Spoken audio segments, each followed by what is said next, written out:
সত্য কথা বলতে কি, আমি আমার স্বামীকে ভালোবেসে বিয়ে করছি। আর ওনাকে আমার ছাড়তে আমার কষ্ট লাগবে, ওনাকে ভুলতেও আমার কষ্ট লাগবে। ওনাকে আমি ছাড়তে পারবো না। আমি যত কষ্ট, বিয়ের আগে আমি বলছি ওনারে, তোমার যতই কষ্ট হোক আমি কাজ করে খাওয়াবো, তোমার যদি মনে চাই করবা, না মনে চলে নেই। আমি এটা ওনাকে বলে নিছি, কারণ আমি ওনাকে ছাড়তে পারবো না।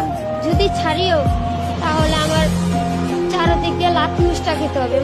মা বাবা কয়দিন রাখবে? মা বাবা হেসে গেলে 10 দিন পরে তো বলবে তুই কাজ করবি না, তোকে আমি খাওয়াবো কেন বসে বসে, বের হ আমার ঘরের থেকে, এইভাবে বলবে মা বাবা। তা আমি কি কারণে আমি স্বামী ছেড়ে আমি মা বাবা মানুষের কাছে লাথি উষ্টা খাবো কেন? স্বামী থাকে, স্বামী আছে, পাশে আছে, সবাই আছে, সবাই ভালো ব্যবহার করতেছে। স্বামী নেই, কেউ ভালো ব্যবহার করবে না এই দুনিয়ায়, সবাই লাথি উষ্টা মারবে। এই কারণে আমি পারবো না। আমার স্বামীকে আমি অনেক ভালোবাসি।